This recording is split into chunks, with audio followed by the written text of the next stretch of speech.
आइए देखते हैं बिहार पब्लिक सर्विस कमीशन और बिहार एसएससी और सीडीपीओ के 340 प्लस इम्पोर्टेंट एमसीक्यू जो बहुत इम्पोर्टेंट है, विभिन्न एग्जामों में पूछा गया और कुछ सेट किया गया है। तो ये सीरीज बहुत इम्पोर्टेंट रहेगा, आप लोग अच्छे से इसको देखिएगा, रिवीजन कीजिएगा। आने वाला बीपीएससी में और बिहार एसएससी में बहुत इम्पोर्टेंट होने वाला है। बिहार से रिलेटेड हिस्ट्री है पूरा, और बिहार से रिलेटेड हिस्ट्री से क्वेश्चन है। तो क्वेश्चन देखते हैं। पटना में पुस्तक विक्रेता बेचने वाला पीर अली खान का जन्म कहाँ हुआ था? तो इसका जन्म उत्तर प्रदेश में हुआ था। जो पीर अली थे पटना में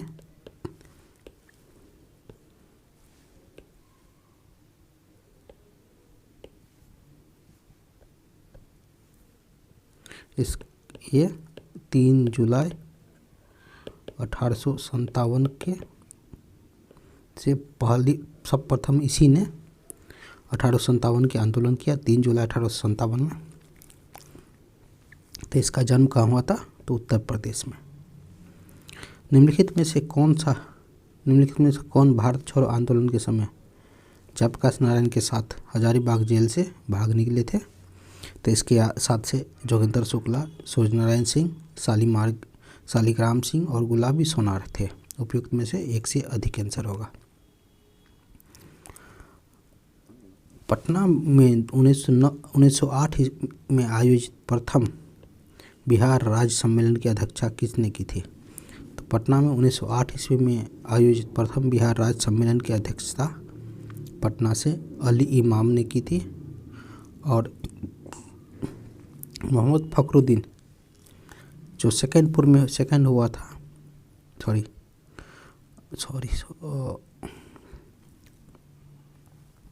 3 नंबर क्वेश्चन है।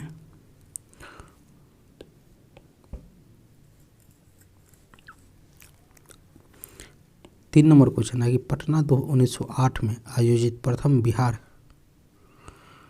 राज्य सम्मेलन की अध्यक्षता किसने की थी? तो अली इमाम ने की थी, जो 1908 ईस्वी में पहला सम्मेलन पटना में हुआ था। और सेकंड सम्मेलन जो 1909 ईस्वी में भागलपुर में हुआ है, उसकी अध्यक्षता सच्चिदानंद सिन्हा ने किया है। अली इमाम को आधुनिक बिहार का पिता कहने वाला व्यक्ति कौन था? तो अली इमाम को आधुनिक बिहार का पिता कहने वाला व्यक्ति डॉक्टर राजेंद्र प्रसाद था। निम्नलिखित में से किसे मिथिला में कर्नाट वंश की स्थापना की? तो नान्यदेव ने मिथिला में कर्नाट वंश की स्थापना की।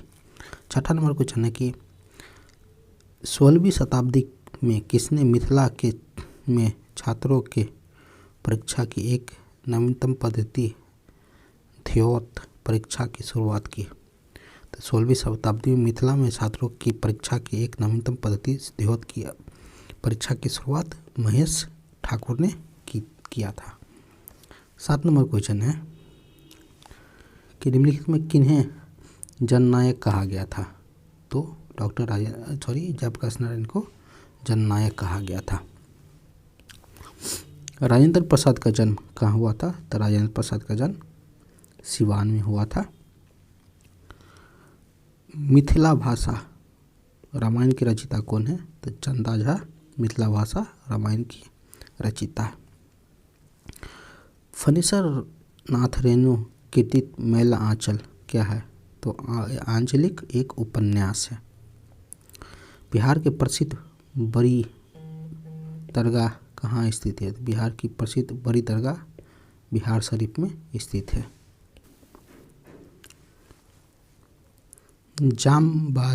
जामबाती जय रचना किसकी है? तो जामबाती जय रचना पनिनी की है।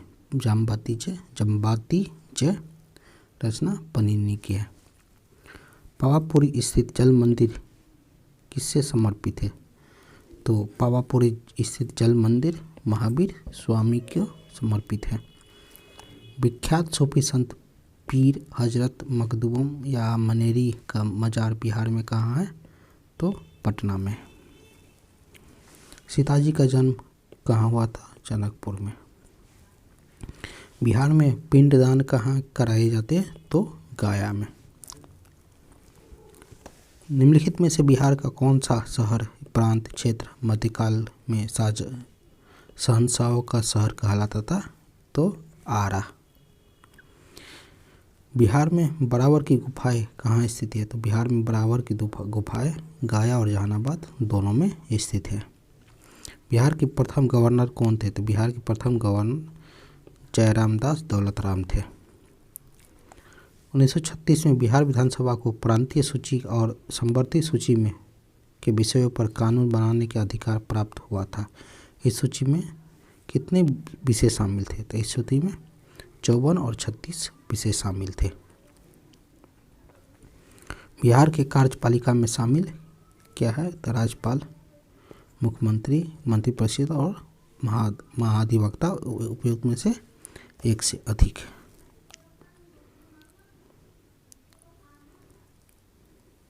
यदि बिहार के मुख्यमंत्री अपने पद से इस्तीफा दे तो किसको इस्तीफा देगा? तो क्या होगा? मंत्रिपरिषद विघटित हो जाएगा। पटना उच्च न्यायालय की स्थापना कब हुई? तो पटना उच्च न्यायालय की स्थापना 1916 में हुई थी। निम्नलिखित में से कौन से सरकार उच्चतर प्रशासनिक इकाई है? तो इसमें से सचिवालय होगा जो उच्चतम प्रशासनिक इकाई है। निम्नलिखित में से किस जिले में अनुमंडल की संख्या सर्वाधिक है? तो पटना में अनुमंडल की संख्या सर्वाधिक है।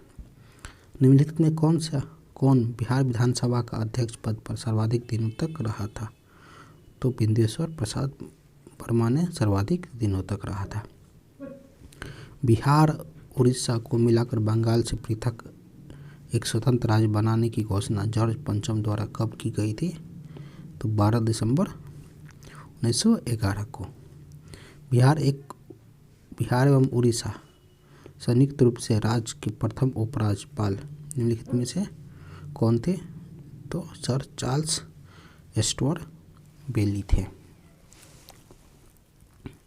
बिहार विधानसभा का प्रथम बैठक कब हुई थी? बिहार विधानसभा का प्रथम बैठक 1913 ईस्वी में हुई थी। बिहार विधानसभा के गठन हेतु प्रथम बार चुनाव कब संपन्न हुआ था? तो 1937 में प्रथम बार चुनाव हुआ था। बिहार विधानसभा के दोनों सदनों के में प्रथम संयुक्त अधिवेशन की तिथि कब हुई थी?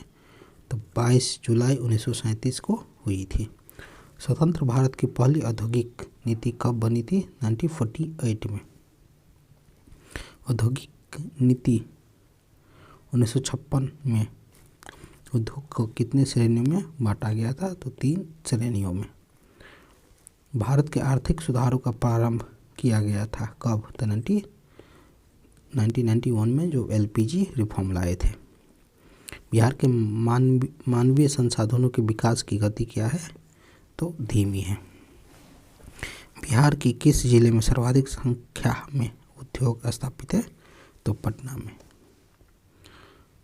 37 नंबर क्वेश्चन, बिहार का पहला सीमेंट कारखाना किस वर्ष स्थापित किया गया था? 1921 ईस्वी में। बिहार में जूट कारखाना स्थापित कहाँ है? तो कटिहार, दरभंगा, पूर्णिया उपयुक्त में से सभी होगा। चमड़ा प्रसंस्करण के उद्योग स्थापित है कहाँ पर? तो बरौनी, चंपारण और मुजफ्फरपुर में। उर्वरक संयंत्र pirate phosphate and chemicals limited कहाँ है? तो अमझोर में है। स्वर्ण जयंती शहरी रोजगार योजना का प्रारंभ कब हुआ था? तो 1997 में हुआ था। प्रधानमंत्री जन धन योजना का प्रारंभ कब हुआ था? तो 1914 ईस्वी में। बिहार की प्रमुख आर्थिक समस्या यहाँ के लोग बेकारी से जूझते हैं। भारत मूल का पहला शासक कौन सा था जिसे सोने के सिक्के जारी किए थे? तो चंद्रगुप्त प्रथम थे। गया में बौद्ध मठ बनाने के लिए राजा मेघवर्धन किसे अनुमति मांगा था? समुद्रगुप्त से अनुमति मांगे थे। फाहियान पाटलिपुत्रा कब आए थे? 411 ईसा में फाहियान पाटलिपुत्रा आए थे। गुप्त काल में निर्मित 2 मीटर से भी ऊंची बुद्ध की कांस्य की प्रतिमा कहाँ से पाई गई है? तो सुल्तानगंज से में पाई गई है। मगध के परवर्ती गुप्त वंश का संस्थापक कौन था? तो इसका होगा परवर्ती गुप्त वंश के संस्थापक, इस बुक के आंसर के अनुसार कृष्णगुप्त होगा। शशांक के नाम के सिक्के का मोहर कहाँ प्राप्त हुआ था? तो शशांक के नाम का सिक्के का मोहर इनमें से एक से अधिक में होगा, मतलब ये भी क्वेश्चन पर डाउट है, इसको रहने दीजिए 49 में। 50 नंबर क्वेश्चन है कि बिहार किस शासक ने तिब्बत की प्रभुता से बिहार के मुक्त कराया था? तो आदित्य सेन ने। पाल देश की द्वितीय संस्थापक किसे कहा जाता है? तो महिपाल वन को कहा जाता है। 52 नंबर क्वेश्चन है किस शासक ने नालंदा महाविहार बिहार को 200 ग्राम दान स्वरूप दिए थे? धर्मपाल ने। बृहद्रथ वंश के समय मगध की राजधानी कहाँ थी? तो गिरिब्राज थी। 54 नंबर हर्यक वंश का संस्थापक कौन है? तो बिंबिसार। कहाँ के शासक के बीमार पड़ने पर बिंबिसार ने अपने राजवैद्य जीवों को उसके इलाज के लिए भेजा था? तो अवंती के। भारतीय इतिहास के अनुसार अस्थायी सेना रखने वाला प्रथम शासक किसे माना जाता है? तो अजातशत्रु को। और 57 युद्ध में पहली बार शिलाकंटक और रथ मुसल की जैसे नवीनतम शस्त्रों का प्रयोग किसने किया था? अजातशत्रु ने। और प्रथम बार पाटलिपुत्रा को अपनी राजधानी किसने बनाया था? तो उदयन ने पाटलिपुत्रा की खोज की थी। अभिलेख जारी करने वाला पहला भारतीय शासक कौन है? तो अशोक के किस अभिलेख से पता चलता है कि उसे महात्मा बुद्ध की जन्मस्थली की यात्रा के दौरान भूमि कर की कटौती किया था? रुमंदई अभिलेख के। ये था दोस्तों पार्ट वन में 60 क्वेश्चन कवर किए थे, ऐसे करके टोटल कवर कर लेंगे। धन्यवाद।